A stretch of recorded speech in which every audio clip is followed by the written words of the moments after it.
Good day everyone, I am Nathaniel Esrael Donya, and for today we will going to talk about Chapter 11, Plumbing Ventilation Lesson 1 to 4. So first, let's talk about plumbing ventilation. It is designed to maintain atmospheric pressure balance within the system to prevent issues like trap sea loss, retardation flow, and material deterioration. So next, let's talk about the historical perspective of plumbing. In the past, people didn't think of plumbing like science. They mostly scared about getting rid of waste from buildings. But as cities got bigger and taller buildings were built, plumbers had to start thinking more like scientists. They need to understand how engineering worked together to make sure that plumbing in these big buildings didn't cause a problem.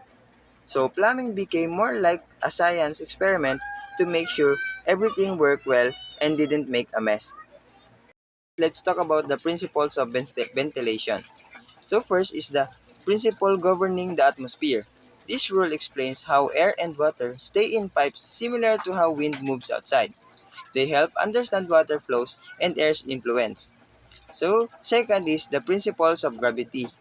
Gravity pulls water downward, aiding its movement in plumbing system. It helps water flow from higher places to lower ones like drains. Lastly is the principle of siphon, pressure, and vacuum. These concepts control water movement in pipes. Siphon creates flows, pressure pushes water through pipes, and vacuum refers to the absence of pressure, allowing water to flow freely. So next, let's talk about the atmospheric pressure and drainage system. First is the atmospheric pressure at sea level. The Earth experienced an atmospheric pressure of approximately 65.47 Newton at sea level. Next is the elevation impact. Elevation above or below sea level are subject to minus or plus pressure to varying volume of air above. So, you can say minus pressure is created when the pressure is less than 65.47 Newton, while plus pressure occur when the pressure exceed at 65.47 Newton. So next is the compressibility of air.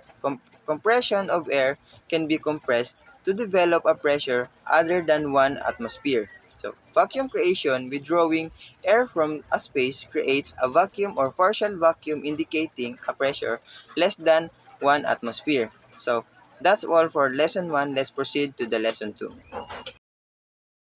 So let's talk about lesson 2, the trap seal loss. In drainage system, trap seal loss occurs when the water in the curved trap under sink or bathtub evaporates or gets sucked out due to inadequate ventilation. This allows stinky sewer gases to enter the house or buildings, creating an unpleasant smell. So next, let's talk about the causes of trap seal loss. First is siphonage. Due to the minus pressure leading to the water being siphoned out of the trap. Second is the back pressure. Due to the flush pressure forces water out of the trap, especially without proper ventilation. Third is the evaporation. Water in the traps can evaporate, particularly in the frequently used drains. Lastly is the capillary action. It occurs when the water can be drawn out of the trap by materials like threads or strings. Siphonage is classified into two types. First is direct siphonage.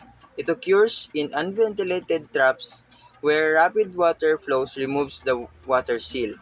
Next is indirect siphonage. It's caused by minus pressure from heavy water discharge in connected fixtures. Next is preventing trap seal loss. First is proper ventilation. Ensuring all traps are adequately ventilated to balance atmospheric pressure. Second is regular use. Using fixtures regularly to prevent evaporation from traps. Next is inspection. Checking for foreign objects that could cause capillary action. So that's all for lesson number 2. Let's proceed to lesson number 3. Let's talk about lesson number 3, retardation of flow. In plumbing, retardation of flow means water moves slower in pipes due to factors like air pressure and gravity. For example, walking against strong wind or uphill, which make it harder to move forward. Other example of retardation of flow is liquid in a tin can and ventilation effect. Next, in plumbing, ventilation pipes are essential for maintaining pressure balance, preventing issues like airlock and siphoning, ensure smooth water flow, and reducing the buildup of harmful gases for safe plumbing operation. So that's all for lesson number 3. Let's proceed to the lesson number 4. Let's talk about lesson number 4, ventilating drainage system. This ventilation of drainage system in plumbing involves various methods, such as main soil and waste vents. This ventilates soil and waste pipes to prevent issues like airlocks and slow drainage. Next is relief vents and yoke vents. These maintain pressure balance within the waste pipe system, indirectly protecting fixture strap. Other ventilation types like individual vents, unit vents, circuit vents, wet vents, and loop vents prevent back pressure and siphoning, ensure trap seal remain intact. Overall, ventilation plays a crucial role in maintaining the efficiency and integrity of plumbing system. So that's all for my report. Thank you for listening.